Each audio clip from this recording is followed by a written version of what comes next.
소셜세이브입니다. 저번주는 세계 지식 포럼을 다녀오느냐고 알쓸시코를 못했습니다. 대신 이제 세계 지식 포럼과 관련한 도움이 될 만한 내용들을 정리해서 추후에 업로드하겠습니다. 많이 기대해주세요. 오늘은 알아두면 쓸데있는 신비한 코인 사전 알쓸신코 비트코인 캐시 편입니다. 이 영상을 보기 전에 알쓸신코 비트코인 편을 보시지 않았다면 보고 오시길 바랍니다. 비트코인 캐시는 비트코인 편에서도 언급했던 것처럼 세그웨이 사건 때 비트코인 언리미티드의 반대로 인해 2017년 8월 1일 10시 16분 47만 8,558 블록을 기점으로 비트코인 블록체인에서 하드포크 되었습니다. 비트코인 캐시는 비트코인처럼 디지털 화폐 역할을 합니다. 발행량은 2100만 개로 비트코인과 동일합니다.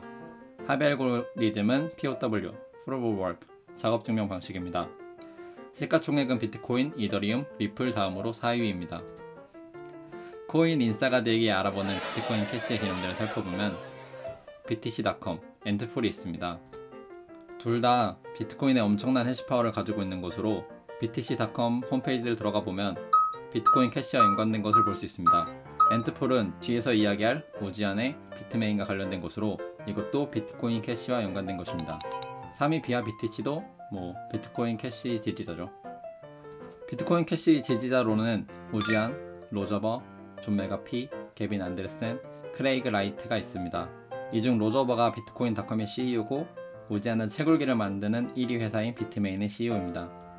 요즘은 거의 이 둘이 비트코인 캐시의 대표적인 인물로 봐야 합니다. 비트메인은 아식 채굴에 대한 기술을 가지고 있습니다. 이러한 특허로 채굴의 효율성을 높여서 더 많은 채굴을 하게 되고 이러한 것들이 채굴에 대한 가점화를 이뤄냈다고 생각합니다. 쉽게 설명하면 게임을 할 때 캐시템을 가지고 있는 사람들이 더 쉽게 보스몹을 잡고 더 빠르게 성장하는 것입니다. 결국 캐시템을 갖고 있는 사람들만 잘 되는 것이죠.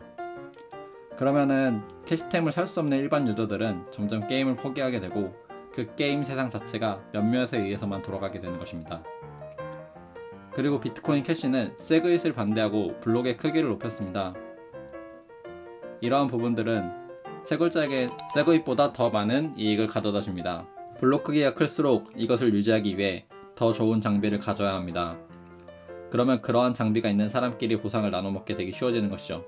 결국 위에서 이야기한 것처럼 모두가 참여하는 세상이 아닌 가점화될 수 있는 우려가 생기는 것입니다. 그리고 최근 웜홀 프로젝트를 통해서 플랫폼의 기능을 가져가려고 합니다.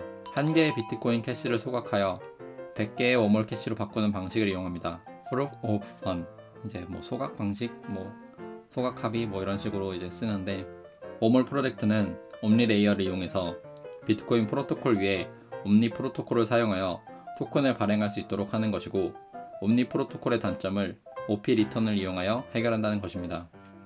이것을 통해 ERC721에 대체 불가능한 토큰을 만들 것입니다. 대표적인 ERC721이 크립토키츠였죠. 각 고양이는 서로 달라서 1:1 교환이 되지 않았고 0.0001 이렇게 소수로 나눌 수도 없습니다. 대체 불가능한 특징 때문에 현재 호가 주문 방식의 거래소에서는 거래되기 어렵습니다. 경매장 형태의 거래소가 생긴다면 가능할 텐데 이게 아마 로저버가 최근에 이야기한 비트코인 캐시 거래소 기능 중 하나가 되지 않을까 조심스럽게 생각해봅니다. 물론 아닐 수도 있습니다.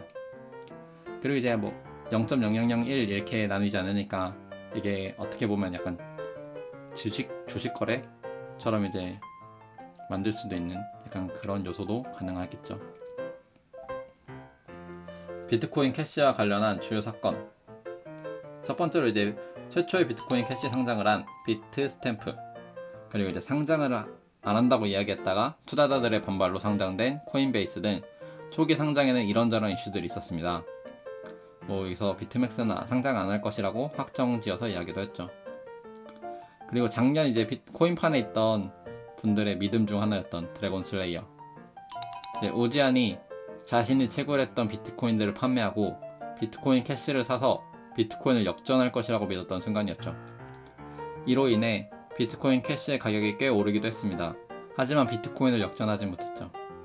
이와 비슷한 시기에 국내 빗썸 거래소의 다운으로 비트코인 캐시가 급락하였는데 팔지 못해서 엄청난 피해를 보는 사건들도 생겼었습니다. 빗썸의 대표적인 사건 중 하나로 소송까지 있던 것으로 기억합니다. 그리고 이제 베어마켓, 하락장일 때 이게 화폐처럼 쓰일 수 있을까? 정말 비트코인을 대체할 수 있을까?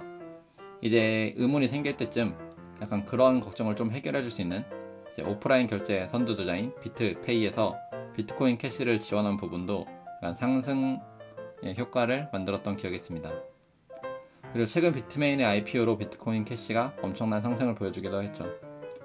비트메인의 자산 중에 비트코인 캐시가 엄청 많았고, 비트메인이 IPO를 통해서 홍콩에 정식 상장하게 되면 더욱 많은 자금을 가져올 것이고, 그게 비트코인 캐시에 대한 가격 상승이 될 것이라는 기대감이었습니다.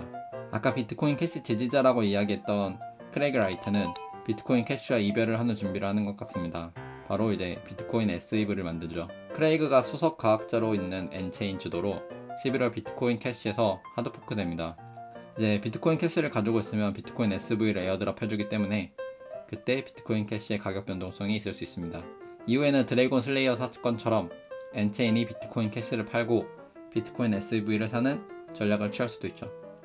비트코인 SV는 더 큰 블록을 원합니다. 아까 이야기한 것처럼 마이너들이 더 많은 이익을 얻으려고 합니다. 솔직히 말하면 저는 좀 이게 결국에 너무 같다라고 생각을 합니다. 그냥 진짜 돈을 쫓기만 해서 그냥 그 미래의 생각을 안 하는 그냥 그런 느낌이긴 한데, 이제 페이스북 이사인 마크 주커버그의 누나인 랜디 주커버그가 엔체인에 합류해서 더 화제가 되기도 하였습니다. 이제 비트코인 캐시의 전망을 살펴보면 오몰 캐시에 대한 수요가 높아졌다는 가정을 했을 때 비트코인 캐시가 소각될 수 있는 부분은 긍정적으로 보여집니다. 만약 계속해서 비트코인 캐시로 결제할 수 있는 파트너십이 늘어난다면 그 가치는 더욱 높아지겠죠. 다만 비트코인과 비교하는 부분에서 비트코인 캐시를 가지고 있어야 될 요소를 확실하게 보여줘야 합니다. 11월 하드포크 이후 비트코인 SV와의 힘싸움도 있을 수 있죠. 개인적으로는 장기적인 BK에 큰 영향을 주지 못한다고 생각합니다. 대신 채굴의 가점화에 대한 부분은 여전히 문제로 남아있을 테니 그러한 이슈가 어떻게 작용할지도 중요할 것 같습니다. 중앙화에 대한 문제로 해킹 이슈나 도덕적인 부분에 대한 이슈 등의 신뢰적인 부분에 문제가 없다면 장기적으로 봤을 때 살아남을 코일 중 하나가 아닐까 생각합니다. 이상으로 알셀신코 비트코인 캐시편이었습니다. 더욱 많은 코인에 대한 정보를 얻길 원하신다면 구독과 좋아요를 통해 꾸준히 응원해 주시길 바라겠습니다. 감사합니다.